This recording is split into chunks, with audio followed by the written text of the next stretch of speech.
Generational Politics with Jill Wine-Banks and Victor Shi, where we host weekly political discussions that are engaging and relevant to all generations. This is Victor Shi. I'll be an incoming freshman next year at UCLA, and I'm also the youngest Joe Biden delegate in Illinois. Jill, do you want to give us a brief introduction about who you are before we get started with this episode? Sure. By now, I'm hoping that people are watching often enough that they know who we both are, but I'm Jill Wine-Banks. I'm the author of The Watergate Girl and an MSNBC legal analyst. My career spans many more decades than Victor has been alive, but he is one of the joys of my current life, and Likewise. he gives me enormous hope for the future of America. So tonight we're going to do a special episode, which will be to discuss last night's, I would have to put quote marks. Hold on. Can we? Oh, he wants us to show that we're both wearing our intergenerational politics sweatshirts. So matching shirts. Yes, matching sweatshirts. We have matching shirts. But anyway, tonight is a special episode where we're going to talk about last night's debate. And the reason I'm putting quotes, air quotes, around debate is because it was by no means a debate. It was simply not. And that was because, in my view, at least one of the participants completely ignored rules of debating. And not just rules of debating that are normal, but the rules that were set by the Federal Commission setting up the debate that his campaign agreed to. And I would have to say that I think that everyone watching, if they're being honest, recognized that this was a chaotic debate. That's the word that almost every newspaper headline used, was chaotic, and interruptions, and that the interrupter in chief was the President of the United States. Very unpresidential. I did hear an NPR segment this morning on 1A, which, number one, I want to say had Major Garrett from CBS, who is a neutral observer as a journalist. And of course, the host of the show is a journalist and therefore neutral. And then it had a Trump supporter from the Republican Party and an independent voter. It did not have a Democrat. Now, I didn't hear them ever explain why there was no Democrat, and I didn't have the show on the entire time, so maybe there was an explanation of that, but I think that was an enormous gaffe on their part because it presented a very unbalanced presentation. It was interesting to hear the Trump supporter because I can't believe that she and I listened to the same words, watched the same behavior. Her interpretation was everything that Trump did was wonderful and perfect, and that Chris Wallace from Fox News was rude to the president and interrupted him more than he interrupted Vice President Biden. Now, of course, the reason that he was interrupted more was because he was the one who was interrupting Joe Biden and wasn't following the rules, so he needed to be stopped. And even that didn't stop him. So one of my big takeaways from that was that you can't have a debate where you don't follow the rules. That simply isn't fair, and it doesn't work. It doesn't let the American people learn anything. I'm sort of answering what my first question for you is, and that is, what's your big takeaway from this? What was your overall impression? You are a first-time voter. You've just turned 18. You became a delegate for Joe Biden when you were 17, but because you would be 18 in time to vote, you were eligible to run as a delegate. And I'm just wondering, I've seen debates since the very first presidential debates, maybe not the first, but the first televised debates. Sure. And that was the Nixon-Kennedy debate.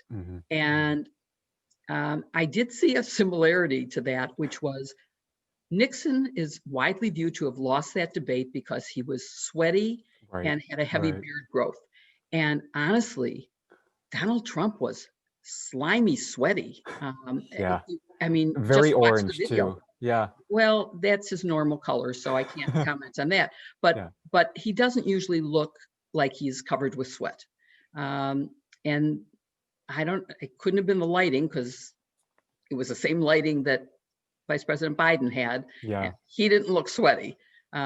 So if people were voting based on how people looked, that's why Kennedy won and Nixon lost the debate, that is, and the election, actually. But it was definitely not a policy discussion. Yeah. Yeah. Biden tried, and Donald Trump never even tried. And then we can talk about some specific Yeah, things for that sure. he said that might be disturbing. Yeah. Okay, so I remember watching the 2016 debates between Hillary and Trump, and I thought personally, as a first-time debate watcher, that debate was quite nasty, with Donald Trump and Hillary Clinton just going at each other. Um, Going into this debate, I think I was preparing myself for a messy debate, but I don't think anyone was prepared for what happened last night. A lot of my friends who are kind of tuned out about politics in politics, they watched the debate, and what really turned them off was when Joe Biden talked about Beau Biden, and then Donald Trump pivoted and talked about Hunter Biden, and they were like, "That is the lowest that you can go as a president." And of course, Jill, we know how low this president can go, and nothing quite surprises us when President Trump makes this ludicrous statement. But I think for just the younger generation tuning in yesterday, they saw that this person is, put it nicely, he's a bully, and he makes these insults that are so personal. And for recent high school graduates, I think we just think, do we want our president setting this example for our country? And if you're tuning in, and if you saw that moment, or if you listened to that moment when Donald Trump personally attacked Joe Biden's son Hunter for being on cocaine, and then Joe Biden said, like everyone else, he's also recovered, and I'm so proud of him for doing so. That was, I thought, one of the most defining moments of the debate, and for a lot of the younger generation, that's what they really hung on to. And there was also this one moment when Chris Wallace and Joe Biden, urged Donald Trump to condemn white supremacy, right? And so he said, stand back and stand by for the white supremacist organization. And people were just like, no, we cannot have this as our president. This is insane for our president to be supporting white supremacists and telling them to stand by, as in, lock your guns and get ready, like that. It's just insane. And so I'd say for me, the biggest takeaway is that, for any young person tuning into this debate, like you said, we saw someone who is ready to take on the position of presidency, and that is Joe Biden, and someone who really isn't presidential, who doesn't have much policy to talk about. And I thought that was the most striking thing at the outset, when they both were asked about Amy Coney Barrett. President Trump didn't really talk much about abortion and women's reproductive rights. He really emphasized her credentials, and then Joe Biden really emphasized what the stakes of Amy Coney Barrett would mean for the court. And he focused on The issues. ACA, Right. Obamacare, Exactly. and not just the right of women to have choice. Yeah. I've tweeted several cartoons recently that are very relevant to this. One of them was a cartoon of a judicial black robe saying for Amy Coney Barrett, and then a handmaid's outfit, and it said for all other women, because of the rights that we will lose if Amy Coney Barrett is confirmed.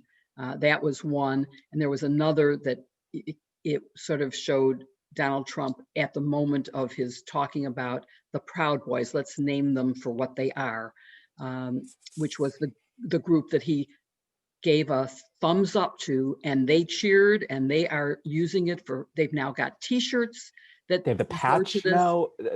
It's I mean, and for my generation, I would say his refusal to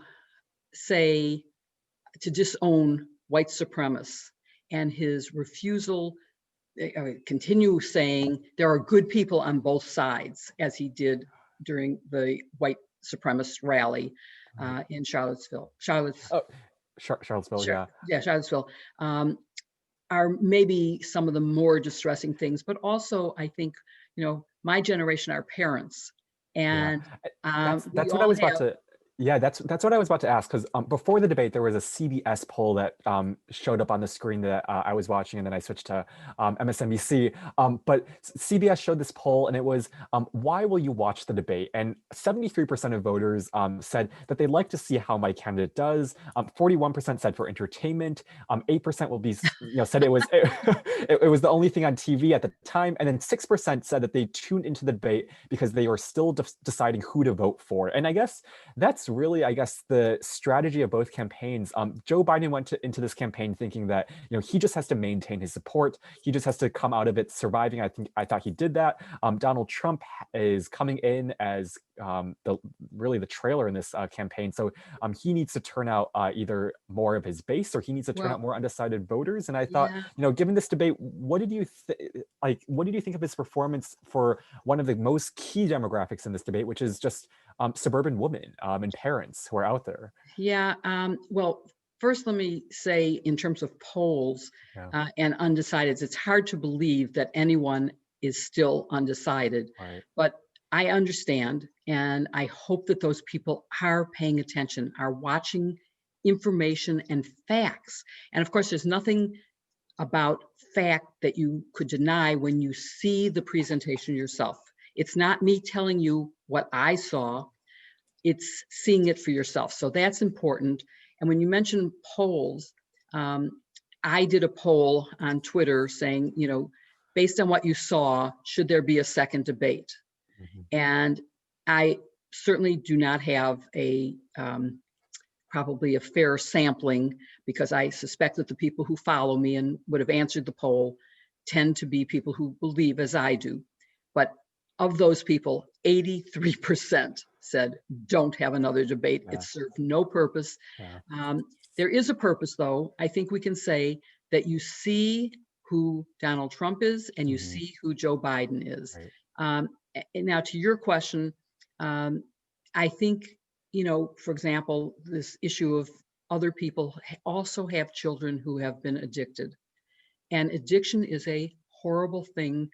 There was a movie called, I think, My Beautiful Boy, which the statistics on recovery from addiction, once you get hooked, are Yeah. almost none. Um, I lost a cousin recently from an overdose, and my family is a family that has the resources to have had him in rehab and to have cared enough to try to save him. And it it couldn't be overcome for him. So Yeah. the fact that Hunter Biden has overcome his addiction is something very much to be proud of. Right. And any parent would understand that. And Mhm. for watching Yeah. Donald Trump pivot from the hero that Beau Biden was, who served overseas in the military, who was in elected office, who was a joy and a pride for any parent, Mhm. and to pivot and not express condolences on the Yeah. loss of Beau Biden, um, and to pivot to attacking Donald Joe Biden as a parent was really a low moment. And I think it caused a lot of suburban women to say, that can't happen again. We Yeah. can't survive this. And I will say, while I criticized NPR 1A for not having a Democrat represented, the independent voter did say watching this debate made him sure he was going to vote for Biden. So Right. that maybe other independent voters, maybe more undecided voters, had their minds made up from this. Whether a second or third debate will serve any further purpose, I Yeah. think we've seen. And let's get like into what we can expect for the next debates and what we, I guess, want to see as for that. One other point is with this debate, I thought one of my biggest fears is with politics always is just whether or not people are turned off by what's happening in our politics. We know we're in this polarized society where, we are so divided among ideological lines. And yesterday, while Democrats know that, Joe Biden held his ground, stayed cool, stayed calm, stayed presidential, for just your average person listening and or just tuning in to witness this kind of dinner fight. I mean, I don't blame them for having some cynical or some cynicism or some, hesitancy to get involved in politics because of that. But I just hope that, after what they saw last night, that there is this clear contrast between what Donald Trump stands for, which is nothing, and then what Joe Biden stands for. And, I just hope that this debate starts to shift things and doesn't turn off more people than we have to. I share your view, but I actually, and I'm sometimes known as Pollyanna because I'm always hopeful, Yeah. but I am hopeful that it will actually rev up voters, that I hope people so, yeah. seeing this will know that there is a very clear choice. Right. There are two very different people running for this office, and one of them is going to be president for the next 4 years, and that they will therefore be energized to be informed and to be involved Right. and to get out the vote, not just for themselves to vote, but to get 5 other people with them to vote. Exactly. Because a lot is at stake. And I am really hopeful that that's what's going to happen. I'm not afraid that it will turn people off. And I think it says to people, you can and should be involved because you can make a difference. Yeah. And voting is one of those ways that you can make a difference. And I still, of course, I am Pollyanna. I still hope that there may be 2 additional Republican senators who will say it is not equitable, it is not fair for us to have deprived the last president in the last year from February until November of an ability to have a nominee considered for the Supreme Court. And then for us, while voting is already going on, and while there's a month left before it's over, that we're going to push through a nominee who will change the dynamics of the court for the next 30, 40 years. She's 48 years old if she's confirmed. You can expect her to be on the court for 30, 40 years. And that is a dramatic shift. I think it also should raise the issue of why do we have such a polarized and politicized choice for the Supreme Court? Why can't we have people who aren't ideologues, but who are really smart and who can help guide, not guide, but follow the law and do what they are supposed to be doing, which is to be neutral arbiters, applying the Constitution to legislation and disputes that are brought before it, and not to come in with opinions about very controversial social issues, and not just social issues, political and business, regulation of businesses, women's liberty is at stake. Voting rights. I don't mean just choice, voting rights. There are so many things that are at issue now. LGBTQ, everyone in America could be impacted by this. And it's not a one issue court. So while I understand those who are opposed for religious reasons to their own personal use of birth control or any kind of intervention in a pregnancy, the court will be deciding a lot of other things that could cause the loss of women's rights. And I think we need to pay attention to that. Yeah, I think that was spot on. Okay, so one presidential debate down, 2 more to go. The next one is going to be a town hall style event where Donald Trump will have to face real voters. We saw how the one with ABC went. didn't go so well. And then the last one is, of course, another debate. And then the next week we have a vice presidential debate, which is the only vice presidential debate between Kamala Harris and Mike Pence.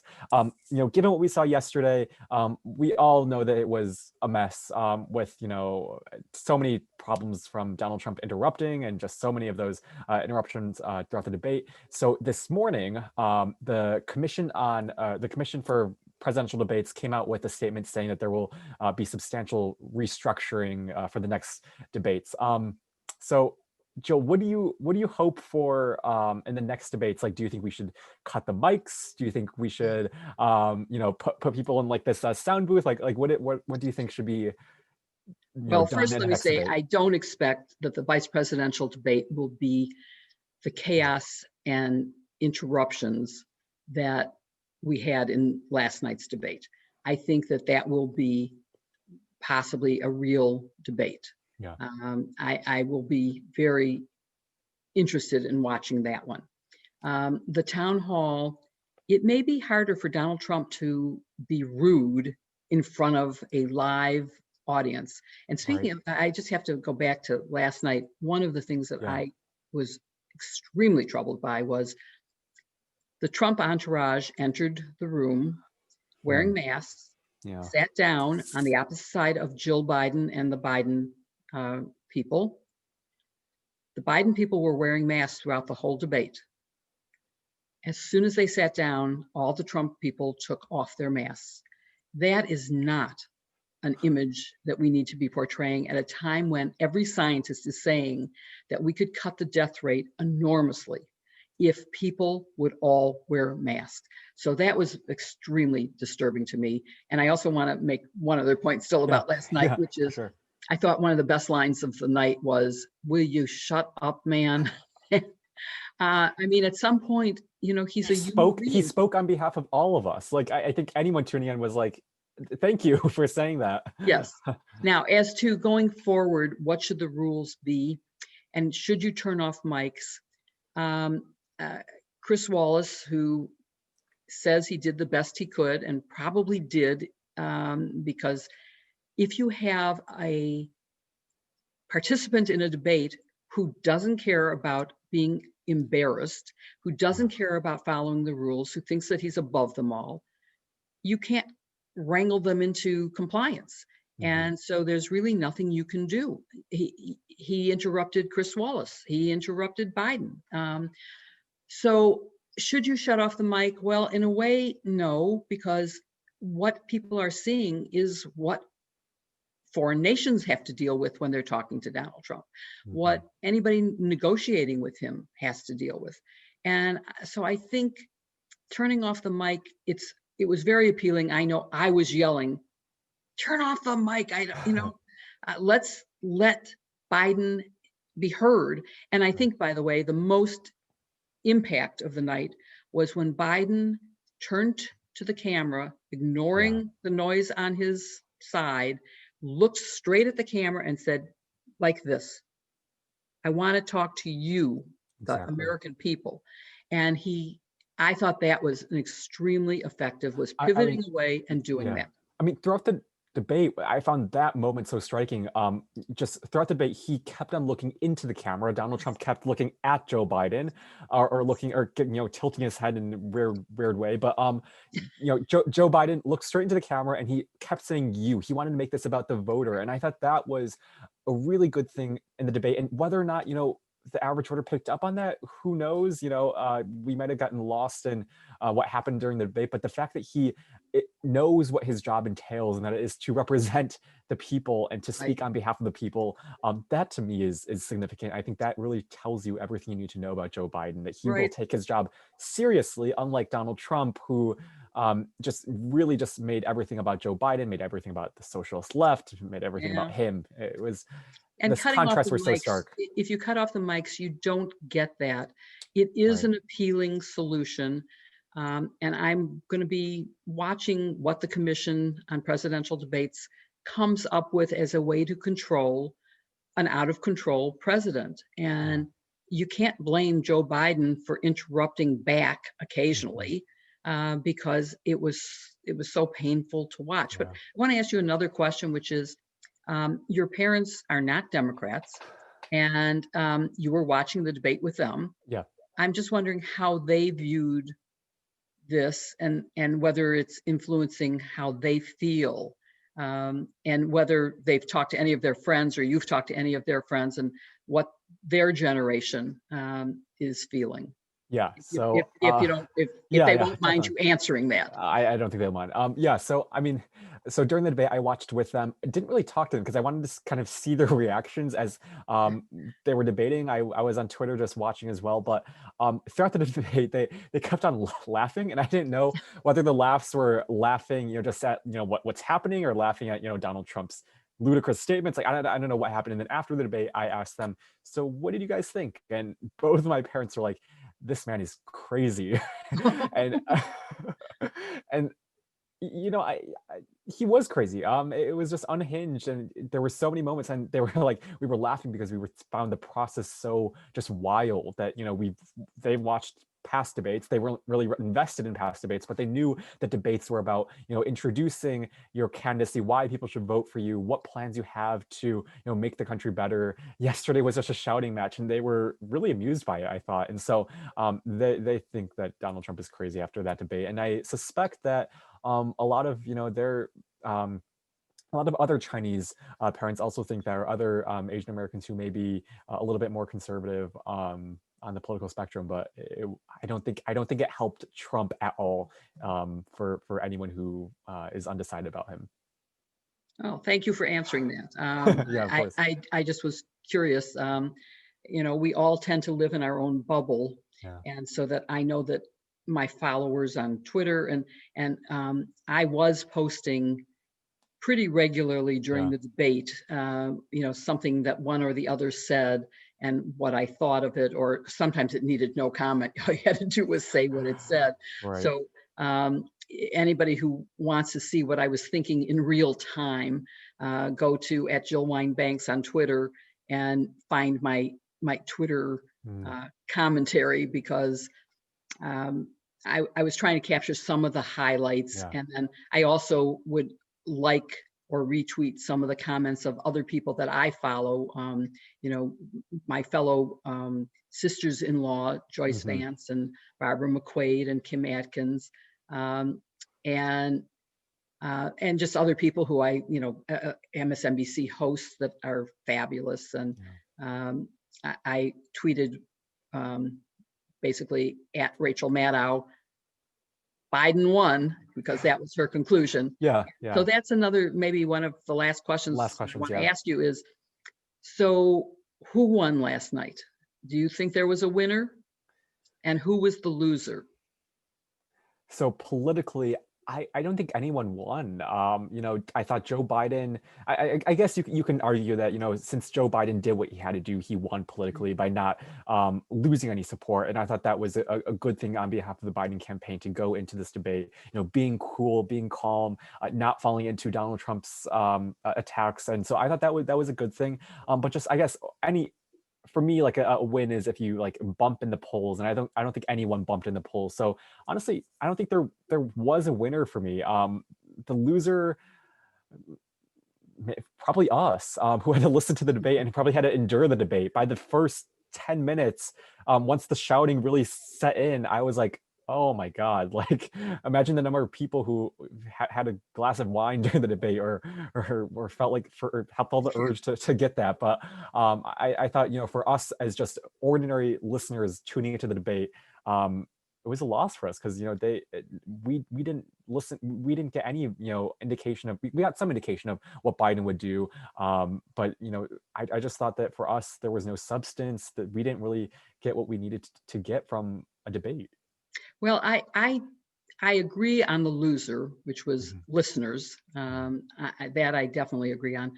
But I think, to some extent, Donald Trump was also a loser. Mhm. Republicans have distanced themselves on his refusal Yeah. to condemn white racists, white supremacists. And once Republicans start pushing away from him, that's a dangerous position for him to be in. He's been roundly criticized.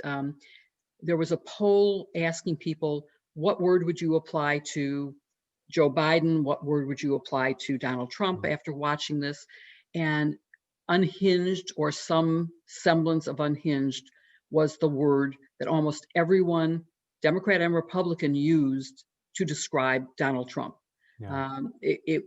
There was no flattering word. Mhm. Biden was called presidential.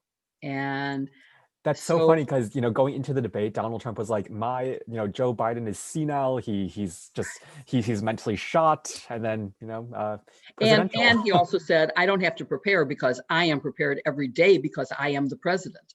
That was how Trump said he was Right. prepared. I answer questions every day. I'm prepared.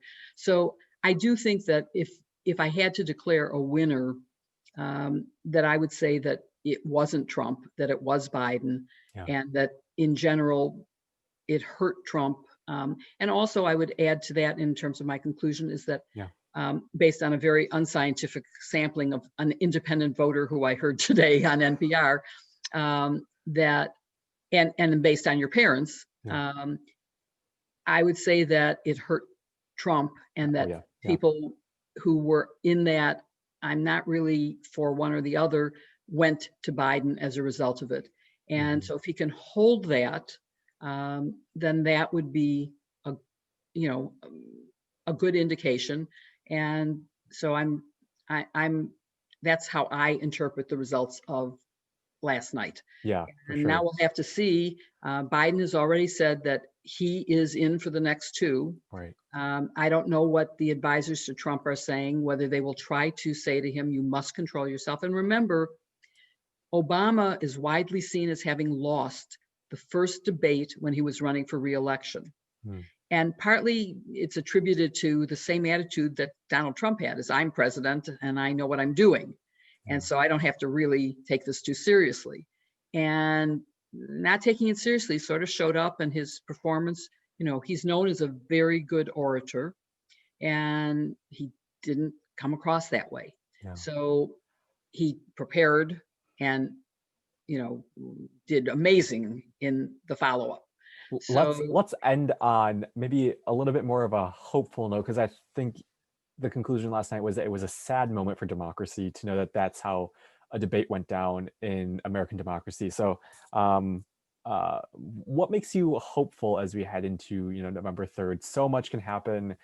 I'm suspecting we'll see more chaotic moments like this and some October surprises. But I mean, what makes you hopeful? uh, the only thing I can say is that I've watched juries as a trial lawyer, and justice in the end gets done. They understand.